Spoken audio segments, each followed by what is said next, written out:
첫 소식입니다. 세월호 참사가 여권 지지율에 부정적 영향을 크게 미치고 있습니다. 각종 여론조사에서 박근혜 대통령 지지율은 연일 폭락하고 있는 반면 부정적 평가가 급상승했는데요. 세월호 참사 관련한 정부의 무능력한 대응과 막말 논란 등이 여권에 대한 부정적 여론으로 나타나고 있는 것으로 보입니다.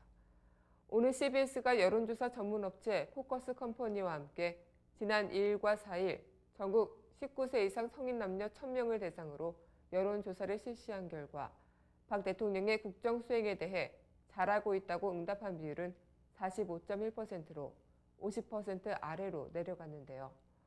반면 잘못하고 있다 응답은 38.9%였습니다. 특히 박 대통령이 세월호 참사에 잘 대처하지 못했다고 응답한 사람은 61.1%에 달했는데요. 이는 세월호 참사가 박 대통령 지지율 하락에 결정적 영향을 미친 것으로 볼 수 있는 대목입니다. 가장 큰 문제점은 응답자의 47.8%가 사고 후 생존자 구조 실패를 꼽았는데요. 이어 사고 원인 예방 실패 33%, 유가족이나 국민 정서 등 민심 소통 실패 9%, 사고 후 시신 수습 실패 4.3% 순으로 조사됐습니다. 박 대통령 지지율 하락은 여론조사 전문기관 리얼미터의 여론조사 결과에서도 나타났으며 중앙일보의 여론조사에서도 박 대통령에 대한 부정평가는 크게 늘은 것으로 볼 수 있는데요. 또한 새정치민주연합 소속 박원수 서울시장과 여권 서울시장 예비주자들 간 지지율 격차는 더 벌어진 것으로 나타나고 있는 등 6.4 지방선거의 핵심 지역인 서울의 표심도 여권 후보들로부터 등을 돌리고 있는 것으로 보입니다. 다음 소식입니다. 세월호 참사 22일 만에 세월호에서 구조된 생존자와 실종자 수가 또 바뀌었습니다. 실종자는 2명 늘었고 생존자는 2명이 줄었는데요. 사고 직후 실종자 숫자 등을 놓고 혼란을 겪었던 정부는 상대적으로 손쉽게 파악할 수 있는 생존자 숫자도 제대로 파악하지 못해 비판을 피하기 어려워 보입니다. 범정부 사고대책본부는 어제 오후 5시께 브리핑을 열고 탑승자와 사망자 수는 변동이 없지만 생존자가 2명 감소하고 실종자가 2명 증가했다고 밝혔습니다. 범대보는 생존자 숫자가 변경된 이유에 대해 동일인이 다른 이름으로 중복으로 기재한 경우가 한 건 있었고 구조자들을 대상으로 동승자를 확인하는 중에 동승자로 오인 신고한 1명이 줄어든 것이라고 설명했는데요. 명단 변경의 여지는 여전히 남아있는데 범대보는 잠수사가 젖병을 목격한 것과 관련해서도 영유아 탑승 사실을 지속적으로 확인하고 있다고 밝혔습니다. 이처럼 정부가 세월호 생존자, 실종자 수를 바꾼 것은 이번이 7번째인데요. 이외에도 20일 선체에서 시신 6구를 수습했다고 밝혔다가 1시간이 채 되지 않아 시신은 수습되지 않았다고 정정해 실종자 가족들이 항의하는 일까지 있어 앞으로 파장이 적지 않을 것으로 보입니다.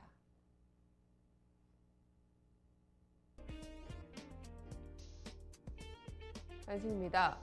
세월호 침몰 사고 23일째인 오늘 오전 실종자 수색이 어려움을 겪고 있습니다. 수색에 가장 큰 영향을 미치는 조류는 전날부터 10일까지 표적일을 맞아 물살이 약해질 것으로 예상됐으나 파도가 높고 정조 시간도 짧아 수중 작업 시간은 기대에 미치지 못하고 있습니다. 전날 오전 시신 1구를 수습한 뒤로 사망자는 나오지 않아 10시 기준으로 사망자는 269명입니다. 검경 합동수사본부는 세월호 선사인 청해진 해운의 김한식 대표를 체포했습니다. 수사본부는 전날 오후 10시께 법원에서 체포영장을 발부받아 이날 오전 7시 15분께 경기 성남시 분당의 자택에서 김 대표를 체포했습니다. 김 대표에게는 업무상 과실치사, 업무상 과실선박매물, 선박안전법 위반 등 혐의가 적용된 것으로 알려졌습니다. 지난달 30일 용해인 씨가 재난하면서 처음 시작됐던 세월호 참사 규탄 가만히 있으라 침묵 행진이 전국적으로 확대되는 양상입니다. 가만히 있으라 침묵 행진은 세월호 침몰 당시 벽실에서 가만히 있으라는 현장의 안내 방송과 사고 이후 실종자들을 단 한 명도 구해내지 못한 구조 당국의 무능, 무책임을 역설적으로 비판하는 의미를 담고 있습니다. 서울에서 시작된 가만히 있으라 침묵 행진은 구미 안산을 거쳐 오는 10일 제주와 대구, 경북 포항에서 동시다발적으로 진행될 예정입니다. 해양경찰청 소속 경찰관이 세월호 참사 수사와 관련된 검찰의 압수수색 정보를 한국 성급에 유출한 것으로 알려졌습니다. 앞서 검찰은 세월호 침몰 사고가 터지자 지난달 24일과 지난 2일 두 차례에 걸쳐 한국 성급 본사 등 17곳에 대해 압수수색을 벌였습니다. 이후 추가 수사에서 검찰은 해경에서 정보 업무를 담당하는 정보관이 한국 성급 측에 압수수색 등 수사 동향을 전달한 것으로 파악했습니다.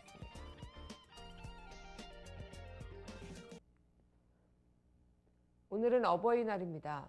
인생에서 가장 참혹한 어버이날을 맞고 있을 세월호 희생자 가족분들께 우리가 뭐라 위로의 말씀을 드릴 수 있을까요? 아이들에게 카네이션을 받기조차 미안하다는 어른들이 많으실 텐데 우리 어른들 대부분 최선을 다했지만 일부가 그 최선을 망쳤을 뿐입니다. 가슴에 카네이션을 달고 잊지 않겠다, 함께하겠다는 각오와 함께 더 나은 세상을 만들어줄 어른이 되도록 노력하면 됩니다. 오늘 뉴스